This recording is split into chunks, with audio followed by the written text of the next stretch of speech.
Hello guys, welcome to Prajees life. இன்றைக்கி நான் வந்தே பாரத் எக்ஸ்பிரஸில் திருச்செந்தூருக்குலாம் ட்ராவல் பண்ணியிருக்கேன். ஃபஸ்ட்டு வந்து வாட்டர் பாட்டில் இருந்தது, தென் கால் வைக்கிறதுக்கு இடம், அதுக்கப்புறம் சாப்பிட்றதுக்கு டேபிள், தென் சைடில் ப்ரெஸ் பண்ணிங்கன்னா வந்து சேர் வந்து மூவபிளாக இருந்தது. நடுவில் மட்டும் டிஃப்ரெண்ட்டாக இந்த கம்பார்ட்மெண்ட் இருந்தது.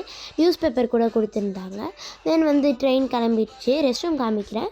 அது வந்து நல்லா நீட்டாக க்ளீனாக தான் வச்சுருந்தாங்க. இங்கே ஃபுல்லாகவே ஆட்டோமேட்டிக் டோர்ஸ் தான். தென் கீழே பார்த்தீங்கன்னா ப்ளக் இருந்தது. அதுக்கப்புறமா வந்து மேலே சேர்ந்து லைட் ஸ்விட்ச் இருந்தது. தென் வந்து கொஞ்ச நேரத்தில் ஸ்நாக்ஸ் கொடுத்துட்டாங்க. தென் அதில் வந்து வடை இருந்தது, ப்ரெட் இருந்தது, அதுக்கப்புறம் டீ மிக்ஸ் இருந்தது, தென் பெப்பர் சேவு, அதுக்கப்புறம் கேரமல் பாப்கார்ன் இருந்தது. வாட்டர் வந்து இங்கே அன்லிமிட்டட் தான். ஃபர்ஸ்ட் கிளாஸ் சீட்ஸ் என்னன்னா வந்து அங்கே ஃப்ளைட்டில் இருக்க மாதிரி நல்லா கம்ஃபியாக இருக்கும் சீட்ஸு. மற்றபடி வேறு டிஃப்ரென்ஸ் இல்லை. தென் வந்து கொஞ்சம் நேரம் வீட்டினதுக்கப்புறம் டின்னர் கொடுத்துட்டாங்க. எல்லாமே நான் ப்ரீ புக்கிங் தான் பண்ணிட்டேன். திருச்செந்தூர் கோயிலுக்கு போன சீரீஸை நான் இப்போ இனிமேல் போடுவேன். என் சேனலில் மறக்காமல் விசிட் பண்ணுங்கள். பாய்.